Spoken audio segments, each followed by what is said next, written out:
el estudiante dimensiona de qué está hablando.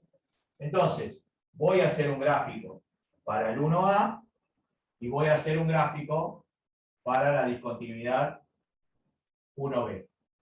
Que ambas discontinuidades son las mismas, lo que pasa es que una tiene una cosa distinta, en una no se cumple la primera condición y en otra no se cumple la tercera condición. Entonces, voy a hacer un dibujo de la primera, vamos a suponer que la función viene, tiene un agujero acá y sigue. Esta es mi función f de x. ¿Dónde sucede eso? Justamente en el valor a. Entonces el estudiante tiene acá el valor de a, y acá, ¿quién estaría? Acá estaría el límite L. Pero el estudiante sabe que la función tiene un agujero en el a, por lo tanto no existe f de a. Eso sucede con esa discontinuidad. Y la otra sería algo similar, es decir, que la función viene, tiene un agujero, sigue, esta sería mi función f de x, pero la función está definida en otro lugar. O sea que el punto f de a aparece en otro lado. Entonces el estudiante puede determinar acá que este sería el valor de a, acá tiene el valor de L, y acá tiene el valor de f de a. Entonces se ve claro en el dibujo que f de a es distinto al límite, o sea que no cumple con la tercera condición. Entonces el estudiante tiene ahí los dos tipos de discontinuidad evitables, pero en ambos casos es necesario que exista el límite. Fíjense, acá está L y acá está L. ¿Qué puede pasar? Que no exista la función en el punto, no se cumple la primera condición, o que la función esté definida, pero esté definida en otro lugar. Por lo tanto, son distintos, entonces no cumple con esa condición.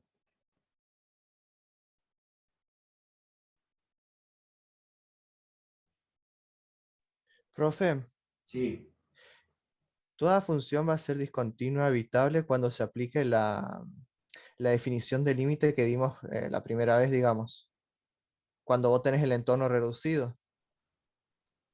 exacto. No, bueno, ahí puede ser continua o no, Martín. Porque la función, a vos, lo que dice esa definición, que a vos no te interesa lo que sucede con el punto, pero puede estar definida en el punto. Claro, pero la definición dice que que tenés el La entorno serie, reducido. o sea que lo que te dice la definición del límite, que no necesariamente la función tiene que estar definida en el punto. Igual va a tener límite. Pero si además tiene la función, ahí es continua. ¿Me entendés o no? Claro. Bueno, ahí le saqué foto. ¿Alguien tiene algo para preguntar de esto?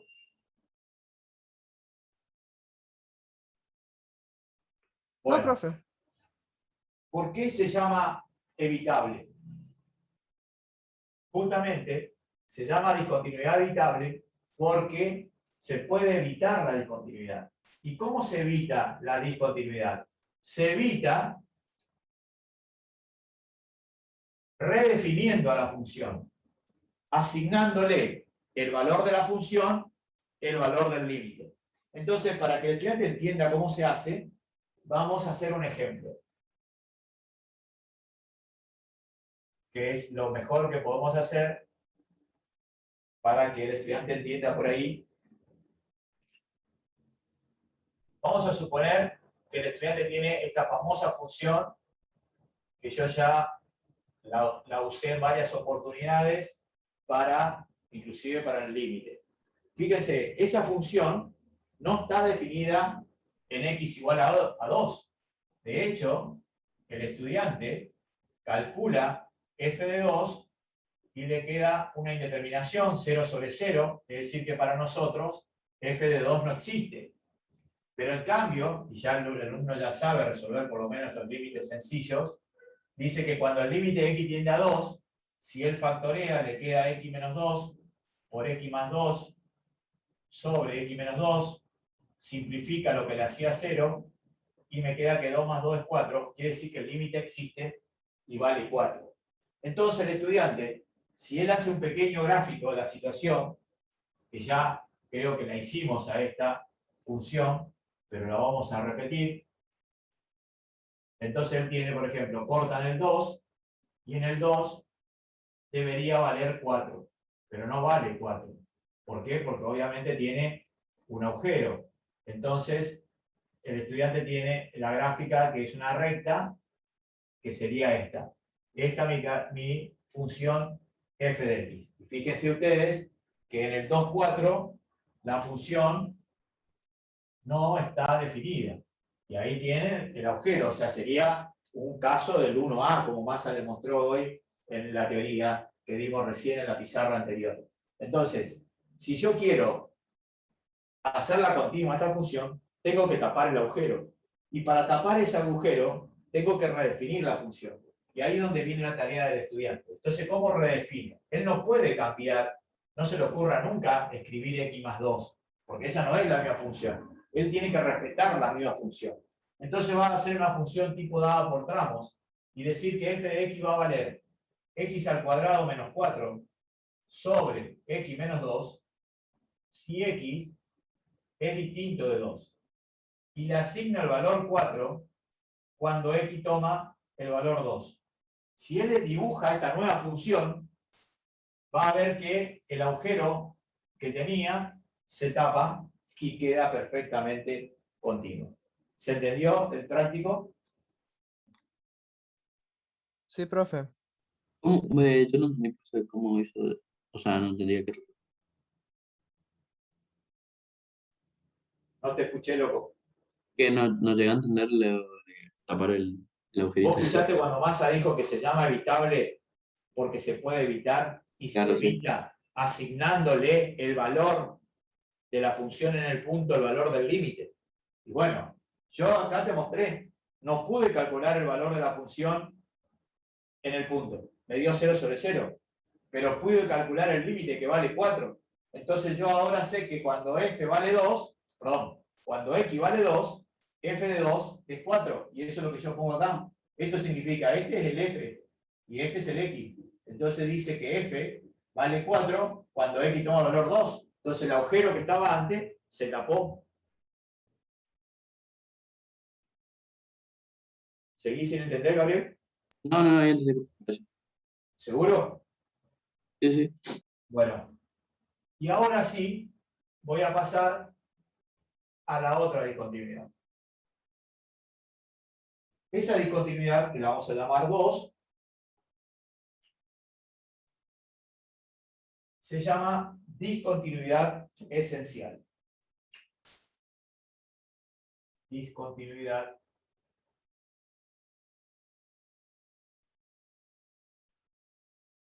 esencial. Como es lo contrario a la evitable, también la llamamos no evitable. O sea que el estudiante puede usar cualquiera de los dos nombres, pero lo ideal, y los textos hablan de una discontinuidad esencial. Para que una función discontinua, para que una función tenga una discontinuidad del tipo esencial, tiene que presentar un salto. Ahora, ese salto puede ser infinito o puede ser finito. Es decir, que se pueden presentar dos casos. Entonces, ¿cuándo yo estaría en presencia de una discontinuidad esencial? Cuando el límite se encuentra en el infinito o cuando el límite no existe. Entonces, vamos a decir lo siguiente. Se dice que una función es discontinua del tipo esencial sí y solo sí cuando se presentan dos casos. El primer caso significa que la función tiene límite, pero este se encuentra en infinito. Es decir, que la función presenta una asíntota vertical en x igual al valor a. Repito, la función presenta una asíntota vertical en x igual al valor a. Y ahora, la segunda opción que se puede presentar de una discontinuidad esencial es que la función no tenga límite en ese punto. ¿Cuándo una función no tiene límite en ese punto? Cuando los límites laterales son distintos. Entonces, vamos a realizar eso que dijimos nosotros recién. Entonces tenemos el caso 2A. El caso 2A significa que el límite con x tendiendo al valor a de f de x es igual a más o menos infinito. Entonces nosotros vimos en la clase extra, justamente ahí vimos límite infinito, que cuando sucedía esto, nuestra función tenía una asíntota vertical. Es decir que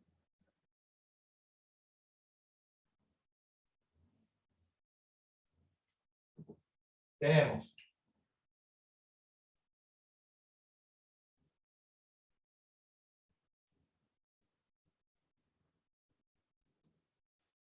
si esta es mi función que hace este movimiento, ahí la clase se puede dar cuenta que acá tengo el valor A y a medida que yo tome valores cercanos al valor A, la función f de x tiende a más o menos infinito. Entonces, en este caso, yo estoy en presencia de una discontinuidad del tipo esencial. Y la discontinuidad 2b, que también es esencial, ¿qué sucede?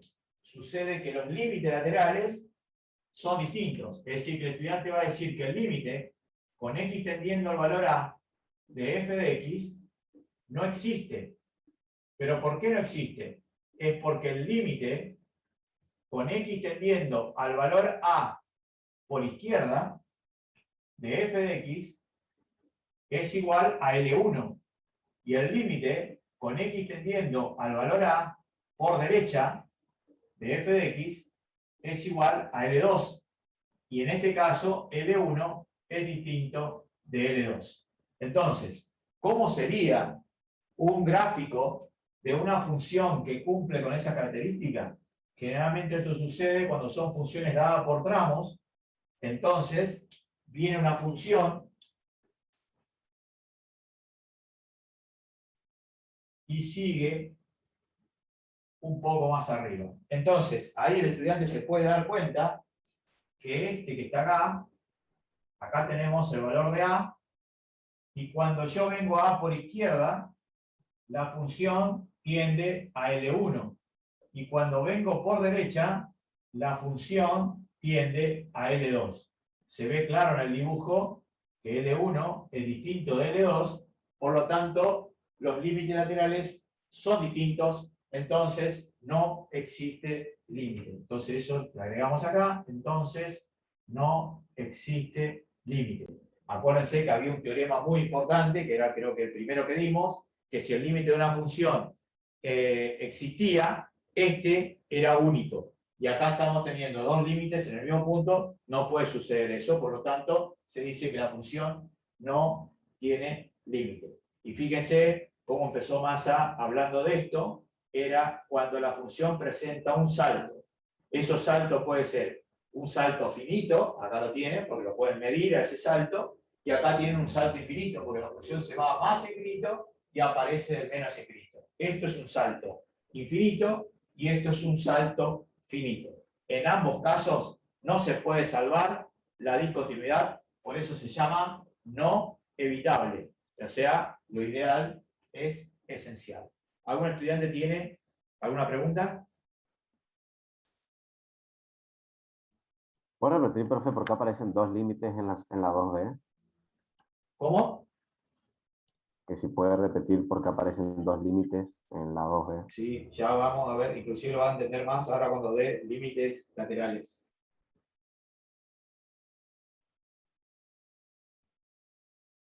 Fíjense que su función, f de x, viene, presenta un salto y sigue.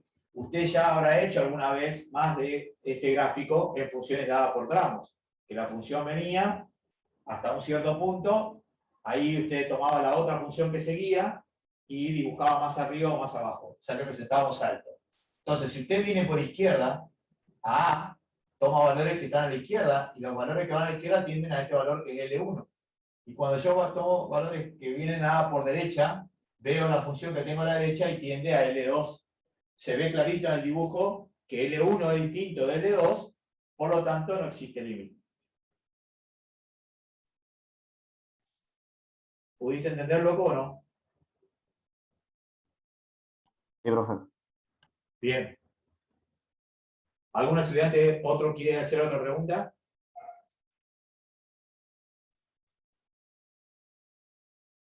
No, profe. Perfecto. Bien.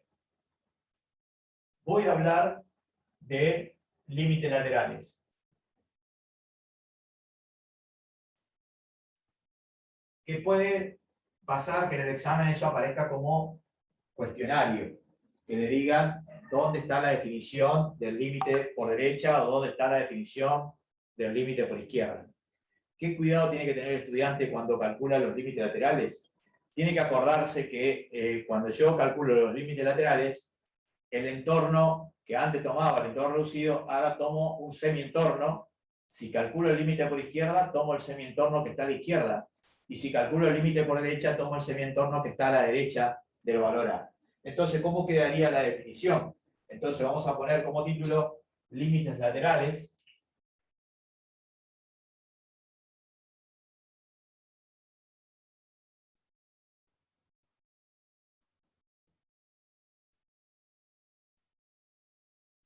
Y, obviamente, como hay dos límites laterales, vamos a poner como título límite por izquierda.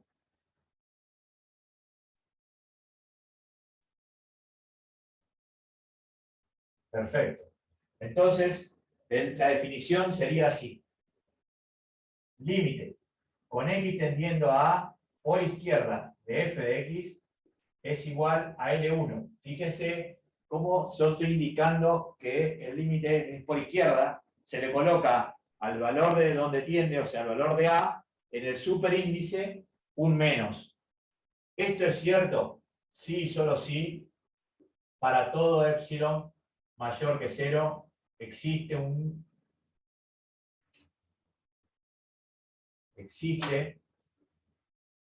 delta también mayor que 0, tal que para todo x que pertenece al dominio de la función, hasta ahí es todo igual, y, ojo acá, el x que yo voy a elegir pertenece al semientorno que está a la izquierda de A. O sea que ese x está comprendido entre A menos delta y A. Entonces, se tiene que seguir cumpliendo que f de x menos el L1 sea menor que epsilon. Ahora, muy bien, voy a definir el límite por derecha. Y el límite por derecha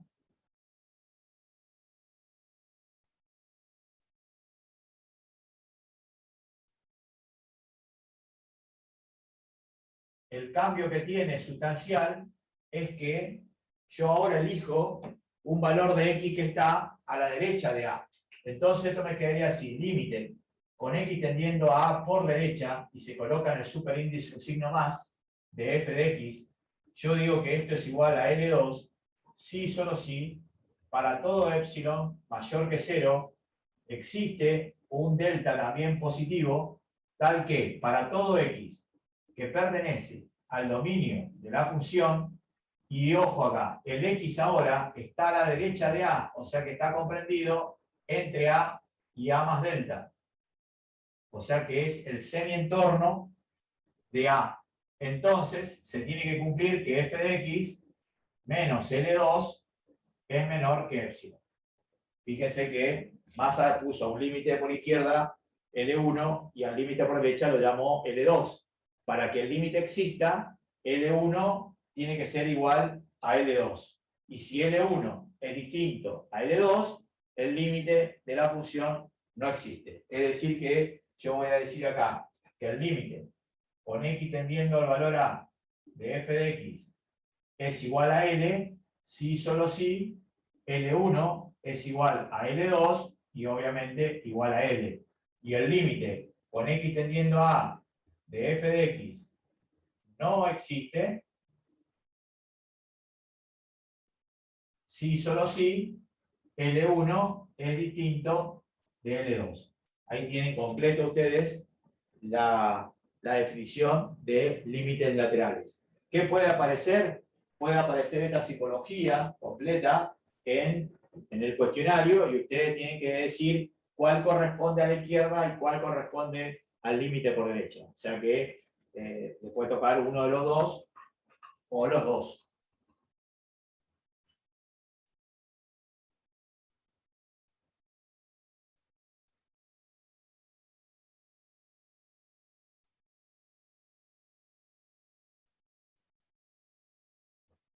¿Está?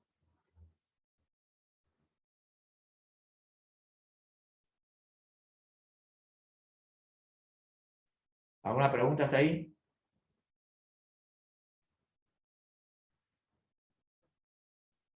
Por ahora no, profe. Yo estoy escribiendo eso. No, profe. Bueno. Y ahora, por último, para terminar la clase, voy a dar los teoremas que cumplen las funciones continuas. O sea que estos teoremas, creo que son 3, que vamos a enunciar nada más, no lo vamos a demostrar, se cumplen únicamente cuando nuestras funciones sean continuas. Es decir, que no se cumplen en otro caso. Se cumplen siempre y cuando nuestra función sea continua. Entonces, voy a poner acá, como título importante, teoremas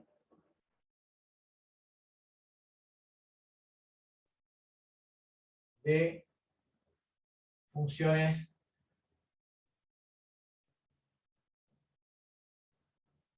continuas.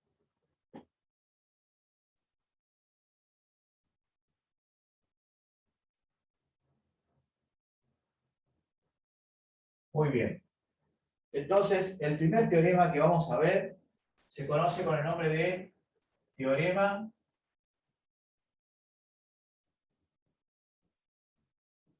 de Bolzano.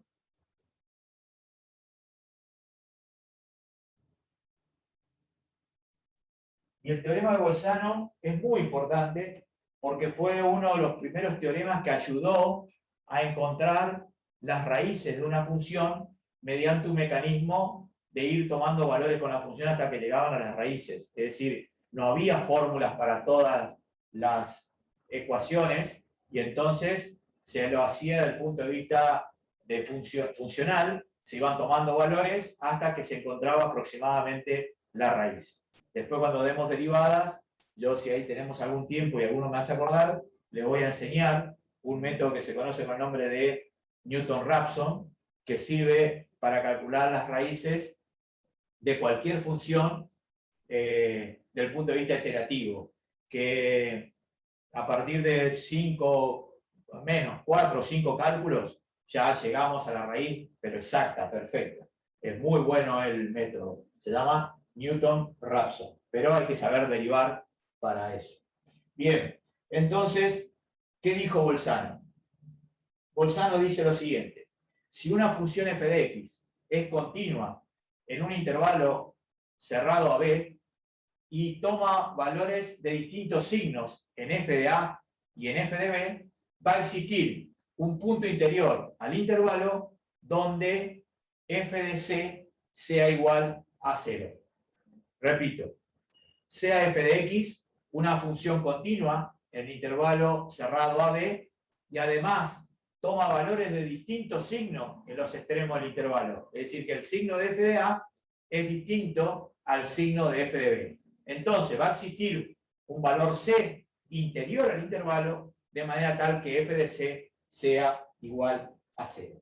Entonces voy a escribir lo que dijo Bolzano: sea f de x continua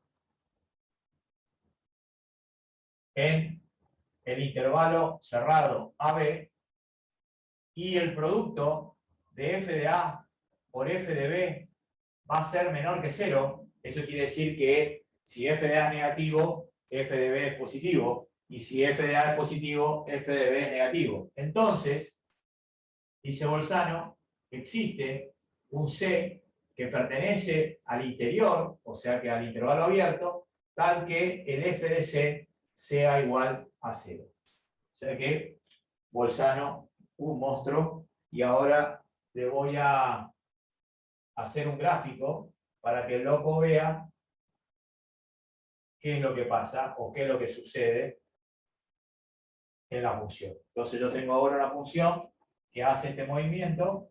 Esta es mi función y igual a f de x. Es perfectamente continua. Está definida para todos los valores comprendidos entre a y b. Entonces este es el valor de a y este es el valor de b. Ustedes pueden apreciar de que acá está f de b, que es positivo, y acá está f de a, que es negativo. ¿Y a quién tenemos acá? Al famoso c, que justamente es la raíz de la función, porque f de c es igual a 0.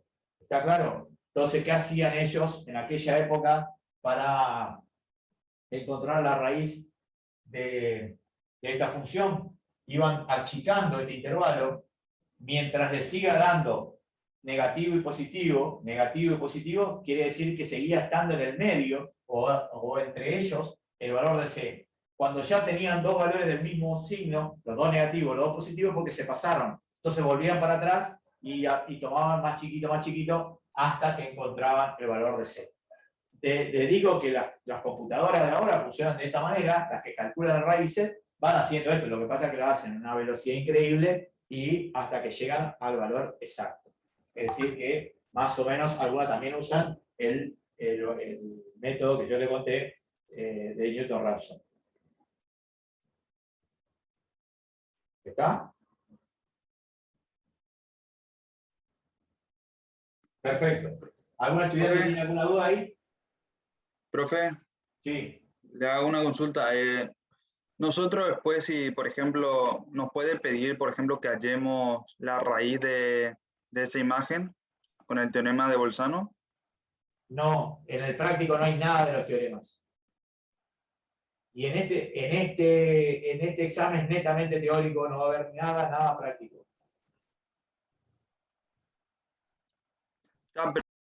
Pero pregunto cómo nosotros, por ejemplo, podríamos hallar la raíz, digo, con métodos más modernos, si se puede. Y vos hasta ahora, lo único que sabés calcular son las raíces de una ecuación de primer grado, o sea, de una recta y de una parábola nada más, porque tenés la fórmula. Después no sé ningún otro método, ¿me entendés o no? Entonces, yo a los estudiantes por ahí le enseñaba el Newton-Raphson porque le servía para física o también le servía para análisis 2, calcular la raíz de una función que no tiene nada que ver, o sea, que no tenés ninguna fórmula para calcular. ¿Me entendés? Sí, entiendo. Fíjate, yo te pongo esta ecuación. Yo te pongo, yo tengo f de x es igual al logaritmo natural de x. Y después te pongo que g de x es igual a 2x menos 4. Y yo te pido que vos encuentres el punto de intersección. Bueno, ¿vos qué harías? Lo primero que haces es el dibujo. Dibujo el logaritmo, perfecto, y dibujo mi recta. Mi recta, me parece que no se va a intersectar, le voy a poner acá un medio. Entonces tenés 1, 2, 3 y 4, y seguramente esta hace así. Y fíjate, se cortan en dos puntos. Se cortan acá y se cortan acá. Quiere decir que esta ecuación, logaritmo de x menos 1 medio x más 4, que la igualdad a 0, tiene dos raíces, que son estas dos, pero vos no tenés ninguna fórmula para calcularla. Lo único que podés hacer es gráficamente. Ahí tenés el valor de x1 y acá tenés el valor de x2, o al revés, este es el valor de x1 y este es el valor de x2. Pero lo podés calcular aproximadamente. Y el método que yo tengo lo vas a calcular con todos los dígitos que te da la calculadora, o sea que para mí es exacto. ¿Me entendés o no, Gonzalo? Sí, profe. Bueno. Eso no se todo un tema calcular esto. ¿Cómo? Todo un tema, digo, calcular esto, digo. Sí, nadie le enseña esto. Ustedes en en ingeniería de sistemas, porque todos tienen esa materia, pero todos tienen distinto nombre, los que estudian sistemas, los que estudian química, los que estudian electromecánica, que se llama matemática superior. No sé cómo se llama la de ustedes que dan en tercer año por ahí. También es matemática superior. Bueno, ahí podrían llegar a ver esto, pero fíjense que esto se tendría que ver antes de llegar al tercer año, ¿me entendés o no? O sea que hay algo que no funciona ahí, porque para mí es un método, como se usa derivada, lo podemos aplicar, hay otros métodos iterativos, pero el más sencillo es el de Newton-Raphson, que se usa derivada. Entonces para mí sería una aplicación de la derivada y enseñarlo ahí cuando demos derivada. Bueno, pero llegado el momento, haceme acordar y lo vamos a hacer. Bueno, ahora vamos a ver otro teorema que se llama teorema del valor intermedio. ¿Profe sacó foto del anterior? ¿No? Y no te pienso hacer de nuevo. Me olvidé.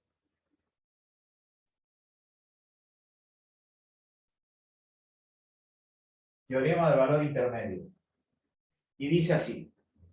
Sea f de x una función continua en el intervalo cerrado AB y tomamos un k comprendido entre f de A y f de B.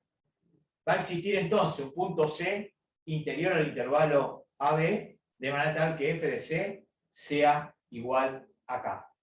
Repito entonces, sea f de x una función continua en el intervalo cerrado AB y tomamos un valor k comprendido entre f de A y f de B. Va a existir entonces un valor x igual a c interior al intervalo de manera tal que f de c sea igual a k. Muy bien. Simbólicamente, f de x es continua en el cerrado AB y tomo un k que sea mayor que f de A y menor que f de B. Entonces, existe un C interior al intervalo, es decir, que pertenece al intervalo abierto AB, tal que f de C sea igual a ese valor K. Este teorema lo volvemos a aplicar recién en integrales. Y este sí es interesante para hacer un práctico, o sea, para hacer una actividad práctica. Vamos a suponer que masa dibuja acá tiene una función, esta es mi función y igual a f de x. Yo tengo mi intervalo de trabajo, que vamos a poner que este es el valor A y este es el valor B. Acá está A y acá está B. Acá tendríamos f de A y acá tendríamos f de B. Disculpen la desprolijidad de los gráficos. Y entonces voy a elegir un K, cualquiera, que tiene que estar comprendido entre f de A y f de B. Y en virtud de que la función es continua, yo vengo acá y ¿a quién me encuentro acá? Al valor de C. Y fíjense que el valor de ese f de C es igual a K. O sea que K y f de C son iguales. Eso sucede porque nuestra función es continua. Si fuera discontinua, podría llegar a no suceder. O sea que ese teorema es válido siempre y cuando la función sea continua.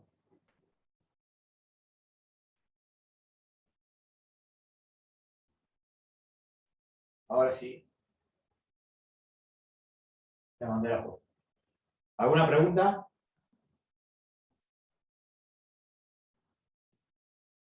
Y ahora vamos a contar el teorema del nombre del apellido difícil. Se llama teorema de Weierstrass. Weierstrass. Tiene un nombre para ponerle a una cerveza, espectacular. Cerveza Weierstrass.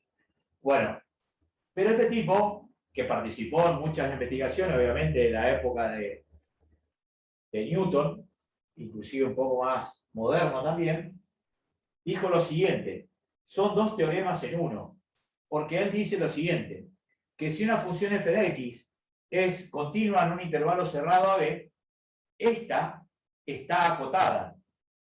Y el otro teorema dice que si una función f de x es continua en un intervalo cerrado AB, tiene dentro del intervalo un máximo y un mínimo.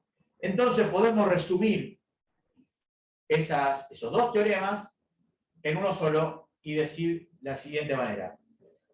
Si una función f de x es continua en un intervalo cerrado B, entonces está acotada. Y esas cotas son el mínimo y el máximo de la función dentro del intervalo. Este teorema lo vamos a aplicar y mucho cuando demos máximo y mínimo de una función. Entonces lo voy a escribir simbólicamente y dice que sea f de x continua en el intervalo cerrado AB. Entonces, f de x está acotada. Y f de x es mayor o igual que el mínimo y menor o igual que el máximo. Es decir que ahí me están dando las dos cosas. No solamente que está acotada en el intervalo, sino que las cotas son el mínimo y el máximo de la función. Entonces, vamos a hacer un dibujo que corresponde al teorema de Weierstrass. Entonces dibujamos una función algo caprichosa, por ejemplo así. Entonces voy a definir mi intervalo de trabajo, voy a decir que este es el valor de A, y acá este va a ser mi valor B, y entonces presten atención. Esto sería f de A, y acá yo tengo el f de B. Entonces observen que todos los valores comprendidos de la función entre A y B están entre el mínimo y el máximo. Entonces, yo acá voy a tener el mínimo de la función en este valor C1 y voy a obtener el máximo del valor, que lo llamo M mayúscula, en el valor C2. Entonces, ¿qué quiere decir esto? Que toda función continua tiene en un intervalo un mínimo y un máximo siempre. Y la otra parte del teorema dice que si una función es continua en un intervalo, está acotada. Si quieren juntar los dos teoremas, dicen que si la función es continua, la función está acotada y sus cotas son el mínimo y el máximo. ¿Está? Profe, eso sería si la función fuera cerrada, ¿no? No, si fuera continua. Y los intervalos son siempre cerrados porque tiene que ser continua en A y continua en B también. Profe, ¿puede darse la oportunidad de que los mínimos y máximos sean las cotas, o sea, los extremos del Los intervalo? extremos, sí, eso es lo más común que ocurra. Eso es lo más Eso sí, común. Por eso eso se Massa, pone infinito, ¿no? Massa dibujó una función caprichosa, como te dijo, que hay, esta función es la cúbica, es así de hecho. Pero lo más común que ocurra es lo que dijo no sé quién, Gonzalo, creo, que puede suceder que el mínimo y el máximo sean los extremos del intervalo.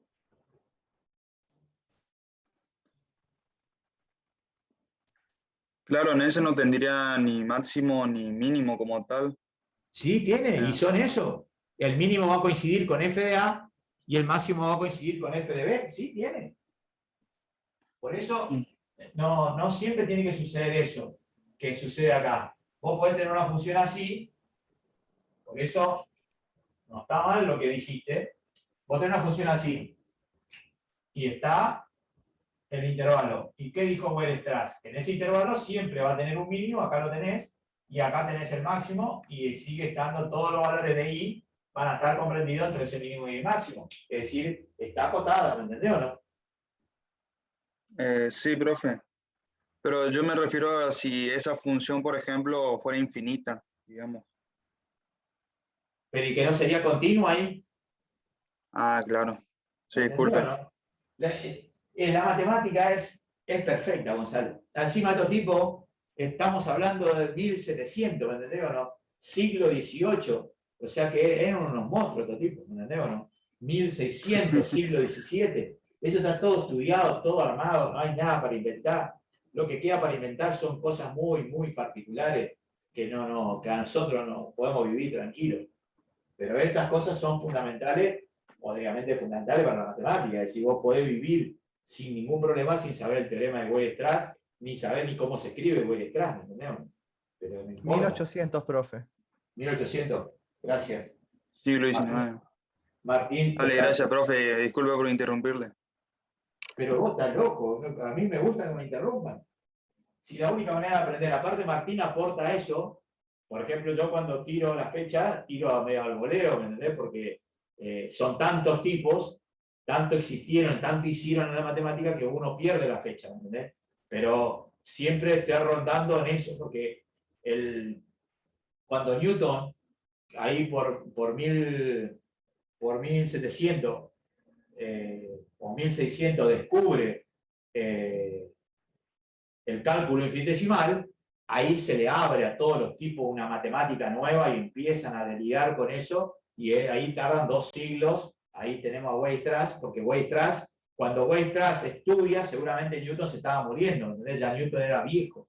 Entonces, aparte Newton, si bien Leibniz se murió a los 42 años, y Newton creo que por ahí anduvo en los 60 y pico, 70, también claudican, porque obviamente la medicina era muy mala, y obviamente que estos tipos no era que eran superhéroes, ¿me entendés? O sea, no, se morían muy jóvenes, pero dejaban todo su legado, tenían todos sus discípulos, y bueno, y ahí aparecían. Y Weierstrass seguramente habrá sido discípulo de alguno de los monstruos estos.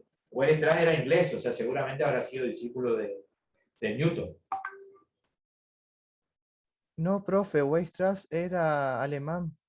Ah, mirá vos. Weierstrass es un apellido alemán, profe. Entonces era discípulo de Leibniz, capaz, pero Leibniz se murió muy, muy joven. Leibniz murió en 1716, el 1 de julio. No, perdón, 14 de noviembre.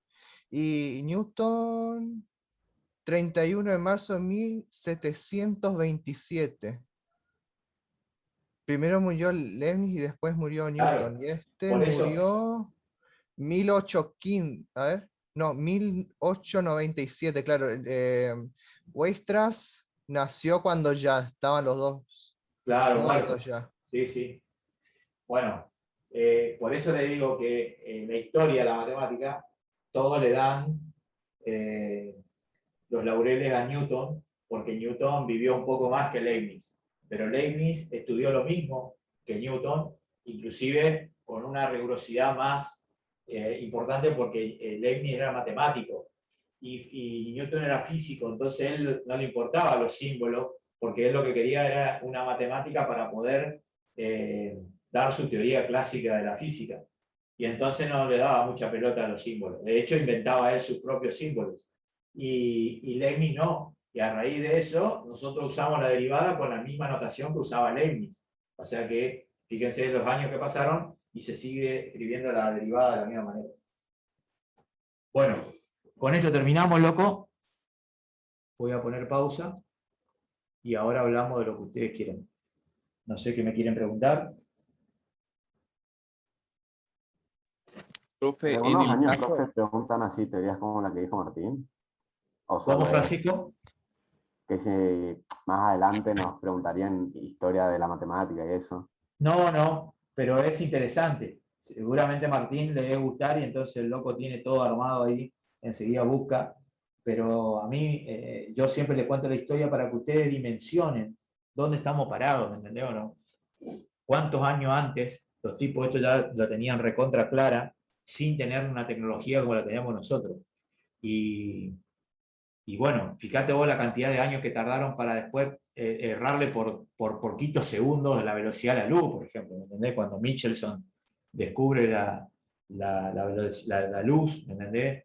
Que la puede medir, y bueno, le erró por poquito. Hoy hay otro mecanismo para medir la velocidad de la luz, pero él agarró, juntó un montón de espejos y empezó a pasarlo por ahí la luz y tomó con un cronómetro que también habrá sido un cronómetro a cuerda y le erró por segundos, ¿me entendés o no? O sea que eso es lo que yo quiero que ustedes mencionen para que ustedes valoren ese tipo de genios, ¿me entendés? Porque eran realmente genios.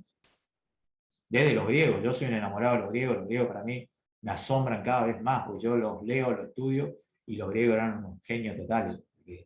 En el medio de todo el quilombo de las guerras, porque ellos vivían invadiendo países y civilizaciones, qué sé yo, con Alejandro, los otros estudiaban matemáticas, entonces vos decís, puta, ¿cómo puede ser estos tipos que vivían en guerra y vivían estudiando, ¿me entendés? O sea, obviamente estaba todo separado, o sea, lo que estudiaban, lo que peleaban, y qué sé yo, pero de cualquier manera era una civilización perfecta, ¿me entendés o no? Que de hecho los romanos le tomaron esa civilización y perfeccionaron eso y siguieron creciendo. Los romanos eran una civilización casi perfecta como la que vivimos nosotros ahora. Tienen manzana, tenían manzana, tenían agua. Manzana cuando hablo no hablo de la,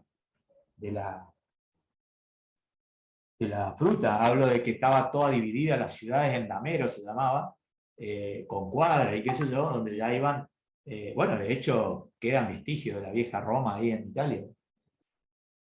Yo no conozco Europa, pero me cuentan o veo fotos, y como estoy en la Facultad de Arquitectura, veo también las cosas, y vos ves, ¿y cómo puede ser que hicieron estos tipos estas construcciones? ¿Entendés?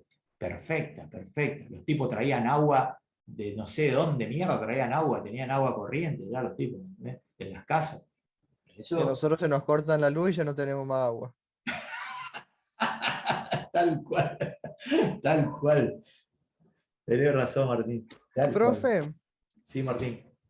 eh, le consulto. Ahí yo le mandé una foto por privado Ajá, de la derivada del producto de funciones. sí, Quiero ver si está bien, porque claro. yo, digamos, hice una refinición, porque no me terminó convenciendo el- cómo es la fórmula, y entonces yo lo redefiní.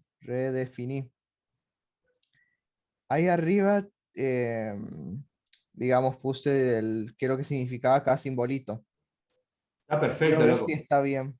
Está muy buena. Porque o sea, en los apuntes te Sí, aparece delta de U y delta de B como si nada. Y uno después no termina sabiendo qué es delta de U y delta de B. sí, sí, por eso te digo. Está muy bueno esto. Está buenísimo. ¿Está bien? Yo después le voy Bueno, a pasar todo esto porque yo tengo apuntes, digamos, que hice yo justamente para mí y para los chicos sí. de todas las derivadas de las funciones.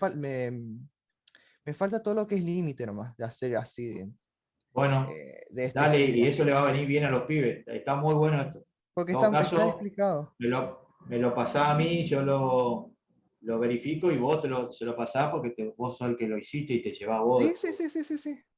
Sí, por eso yo lo que quería consultarle eso. Está Errores perfecto, ortográficos Martín. puede haber a dos manos, lo que sí, pero la fórmula está bien escrita.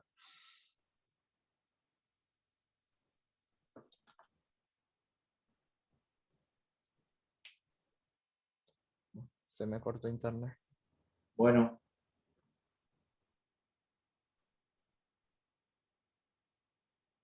¿Me escucha, profe? sí, sí. Ah, pensé que se me cortó internet. No, no. Por eso te digo, no estaba mirando, seguía mirando la foto. Está bueno, sí, está muy mejor explicado. En realidad, esas cosas yo cuando hago las explico oral, ¿me entendés? Y ahí está la habilidad del Claro, estudiante de tomar apunte o no. Por ahí el estudiante no le da pelota a esas cosas y son importantes, ¿me entendés o no? claro, no, yo, digamos, lo hice para entender yo cada cosita, cada simbolito, cada paso le explico. Es más, tengo algunas, por ejemplo, la derivada del coseno, donde están las fórmulas, Sí. tengo, digamos, anotado, digamos, con 1, 2, 3, y la explicación, digamos, de cómo se llega a ese resultado, digamos, o al siguiente. Y sí, eso sería lo ideal. Así, de hecho, así tendrían que hacer. Bueno, María Constanza, buen fin de semana, que te vaya bien. Cualquier cosita que necesite, me chiflá. Chao, chao. Gracias, profe, hasta luego. De nada, chao, chao. ¿Qué te iba a decir, Martín? De hecho, cuando más explican ustedes los exámenes, porque no son exámenes orales, es mejor, ¿me entendés? Sí, obvio. Contar la historia de saber que no nos pudiste contar. ¿La historia de qué, Tomás? ¿Qué sé yo? Tengo más historia yo.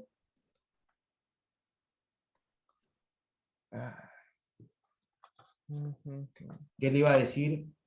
No, con esto termina, loco. Lo que vamos a hacer es, el día miércoles que viene, hacemos una clase de repaso. Entonces ustedes ahí preguntan lo que no entendieron. O sea, lo ideal sería, porque yo sé que obviamente tienen la cabeza puesta en álgebra, En física, profe. o en física. En física sí, rendimos este sábado, claro. Por eso, primero Álgebra física, la semana que viene, creo. después álgebra, pero de cualquier manera, en algún momento se van a tener que poner las pilas para análisis, ¿entendés? Porque si no, se les va a costar, le va a hacer cuesta arriba. O sea, que traten de administrar el tiempo para las tres cosas. Para física, que es lo urgente, para álgebra, que un poco más tienen más tiempo, y después análisis. Pero sí, Tomás, era el número E, pero no es una historia. Yo le iba a demostrar cómo hizo Euler para encontrar el número E. Así que, bueno, en un momento por ahí lo hacemos. El miércoles capaz que el repaso le cuento ahí más o menos cómo es la historia. Profe, Sí, última como sugerencia, el miércoles también podríamos repasar los temas que ustedes consideren más difíciles. no, eso le puedo decir ya para que ustedes ya vayan preparando su apunte. Por ejemplo, en la parte de números reales, lo que más hace hincapié es en valor absoluto y las propiedades, entorno y entorno reducido, y punto de acumulación. Son las tres definiciones que él pide en números reales. O sea, en la bolilla 1 es valor absoluto de un número con las propiedades, entorno y entorno reducido. En el tema de funciones, él exige la logarítmica, su dominio imagen, la exponencial, su dominio imagen, la homográfica, su dominio imagen, la clasificación de las funciones, inyectiva, sobreyectiva, biyectiva. Le van a pedir que la clasifique en creciente, decreciente, le van a pedir que la clasifique en par o impar, y le van a pedir cuáles son las funciones periódicas. Y dentro de las periódicas le pueden pedir el seno, dominio imagen, coseno, dominio imagen, tangente, dominio imagen. De sucesiones le pueden pedir la definición, las sucesiones acotadas, las sucesiones monótonas, convergente, divergente y oscilante, toda con su límite y su respectivo gráfico. Y después el límite le pueden pedir límite finito, límite infinito, los tres casos, cualquiera de esos, a uno le va a tocar. Con la forma simbólica y la interpretación geométrica no se van a salvar eso. Después le van a pedir infinitésimos, la demostración de seno de x sobre x y tangente de x sobre x, seguramente una de las dos le va a pedir seguro, y el tema de continuidad. Esos serían los temas. Límite de la suma, límite del producto y límite de la recíproca con su demostración. Acuérdense que ustedes van a rendir un cuestionario y después van a tener que escribir para sacar fotos y subir.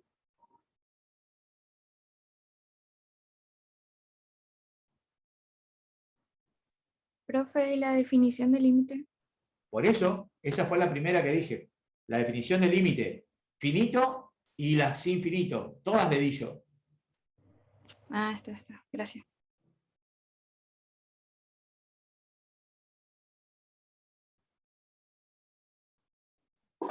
Me pasa medio largo el parcial. Es larguísimo. En realidad no va a ser largo, loco. Largos son para estudiar, ¿me entendés o no? Pero la ventaja que tiene él con la cantidad de temas es que puede formar varios exámenes con distintos temas. Entonces a ninguno le va a tocar el mismo. ¿Me entendés o no? Sí. Eso es lo que puede hacer él. Va a hacer un gran banco de preguntas y de esa manera aleatoriamente irá desparramando para cada estudiante un cuestionario distinto. Eso es lo que va a lograr. Pero el examen seguramente va a ser 10 preguntas seguro. Profe, disculpe, le pregunte. Capaz lo dijo antes, pero no sé. Cuando nos pida, por ejemplo, así definiciones, por ejemplo, de los teoremas y todo eso, ¿tenemos que poner las definiciones en simbología griega como pone usted o se la pone en palabras comunes? No, tenés que hacer la definición en forma coloquial, palabras comunes como vos le llamás, y después tenés que hacer la forma simbólica. Sí, la simbólica tiene que hacer tal cual como yo la escribo. Bueno, está bien, gracias. Profe, eso le Sí. quería consultar. Viste que hay algunos que tienen su gráfica. ¿También la tenemos que hacer o solo si nos piden? Todo. Por eso también, Milagro, está bien que haya preguntado, porque por ahí me olvido, porque yo por ahí, como tengo el primero C, al primero C le recalqué, le dije, si un teorema o una definición tiene gráfico, no se olviden de hacer el gráfico porque no le van a considerar nada directamente el ejercicio. Porque justamente del gráfico se sacan algunas cosas para la demostración. Entonces, si ustedes hacen la demostración y no hacen el dibujo, ellos entienden que vos estudiaste de memoria y te anulan totalmente el ejercicio por más que esté perfectamente hecho.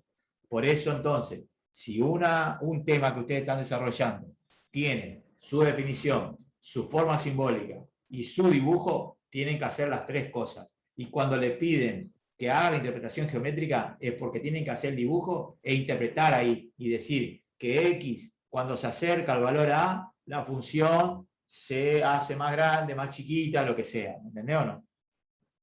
Profe, entonces, si nos faltara una de las tres cosas, ya sea la coloquial, la simbólica o el gráfico, se anula completamente ese ejercicio. Horacio, va a depender, Horacio, si vos necesitabas el gráfico para demostrar, o sea, vos tenés, por ejemplo, en el caso, ¿te acordás cuando demostramos seno de X sobre X? Sí. Si vos no hacés gráfico, eso no sirve para nada, porque yo saqué todos los datos del gráfico, ¿me entendés o no? Sí, entiendo. Ahora, si el gráfico es un complemento del teorema, entonces ahí te pueden dar la mitad por ahí, ¿me entendés o no? Te anulan todo el tema si vos necesitabas un gráfico para demostrar y no lo hiciste. Porque creen ellos, entienden de que vos estudiaste memoria y tienen razón. Porque de dónde mierda sacaste las letras P, Q, todo ese tipo de cosas. Si no hiciste un puto gráfico. ¿Me entendés o no? Entonces ellos creen de que vos estudiaste memoria y dicen, no, este no va. Claro, entiendo. Gracias. De nada, loco. ¿Otro loco que quiera preguntar algo? Después, profe, si puede pasarnos en un mensajito todos los que nos van a tomar, le agradezco. Bueno, dale, voy a hacer inclusive capaz que haga una listita y se los mando. ¿Está? Gracias, profe. De nada, loco. Háganme acordar nomás, por ahí me olvido.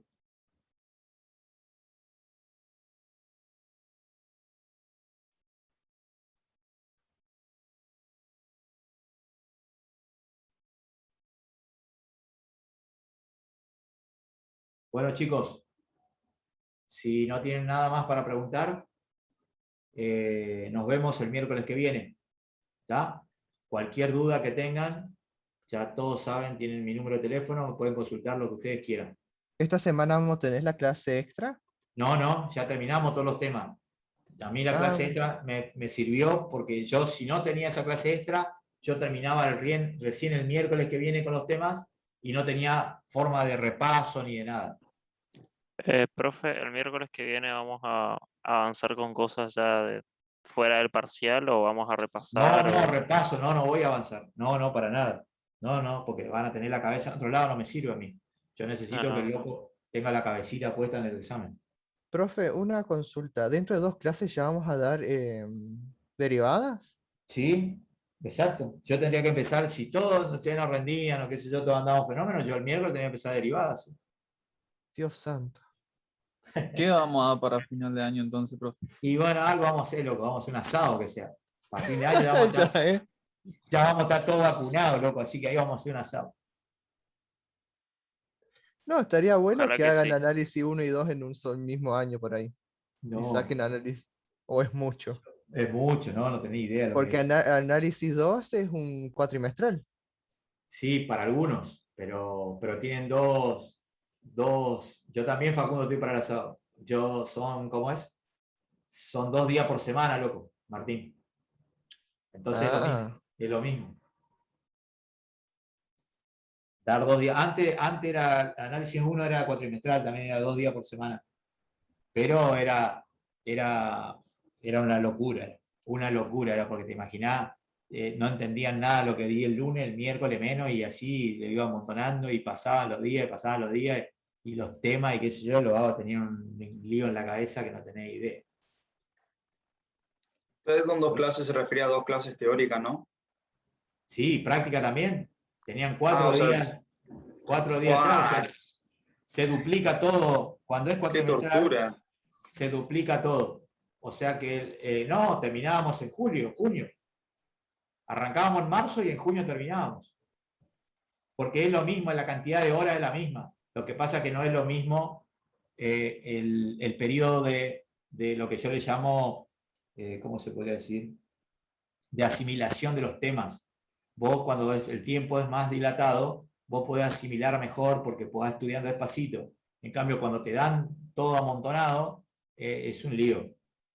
Fíjate vos que los locos que hacen el ingreso, que hacían los ingresos el día sábado, por ejemplo, una vez por semana, es mejor que los locos que hacían el ingreso de lunes a viernes, porque te volvían loco todos los días una clase. Y sí, la UNE tiene cuatrimestral análisis 1.